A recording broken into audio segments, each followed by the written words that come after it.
Bonda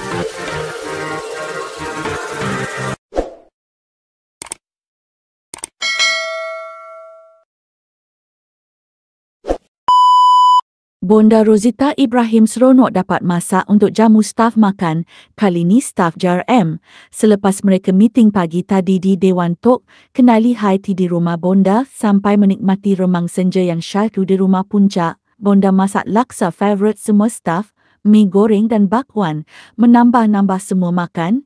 Bonda suka tengok mereka makan, melihatkan, kagum dengan ideologi saya planning teras-teras, bukit buka dan tanaman yang sangat cantik. Saya anggap staf ni bagai kenalan terdekat Bonda. 3, 2, 1, jump! Tak apa saya rasa hari ni. Saya rasa apa yang saya beli walaupun nampak membazir, pingat mangkuk, setting ni pun tak siap lagi tau. Ni contoh saya punya ni. Ni dia buat dia almost tahun baru siap. Ni import daripada luar negara. Dia adalah besi ya. Dia bukan kabinet almari tau. Ni besi. Dia punya tile sangat eksklusif untuk saya meraihkan staf ataupun orang yang rapat saja dengan saya untuk datang dekat rumah saya kat Rumah Puncak ni. Hari ni saya masak sangat simple. Tak sangka ramai yang datang. Saya buat mi kering. Tapi staf saya kena rasa tau. Pedas sedap. Yang ni laksa. Laksa ni adalah satu benda yang paling staf saya suka makan laksa saya. Sebab apa? Pekat dan sungguh lemak. Ni cuk badak ni daripada warung. Yang ni daripada barista. Memudahkan kerja saya. Masak sendiri separuh, ambil dekat warung separuh. Pada semua staf, saya tak fikir seramai ni. Saya ingatkan mungkin dalam 30 orang ke. Kami meraihkan kamu semua datang ke rumah saya. Di sinilah saya berkarya. Saya rasa inilah saya nak mengakhiri usia saya kat sini. Dan stafnya adalah jiran dan tetamu yang sangat saya muliakan. Ya, gitu. Jumpa makan!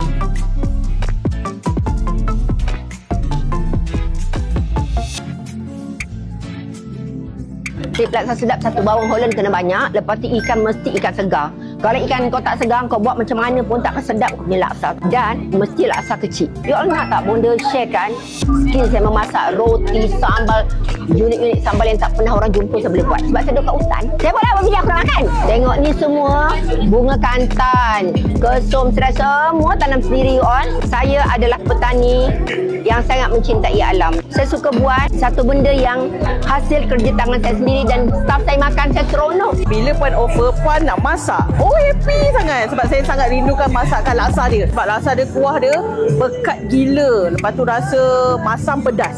Sedap. Salah satu makanan Puan yang memang paling sedap ialah laksa.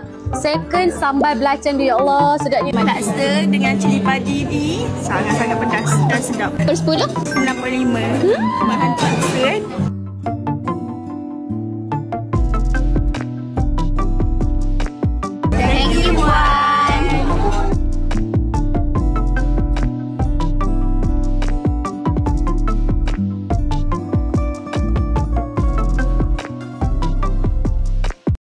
Thank you for watching.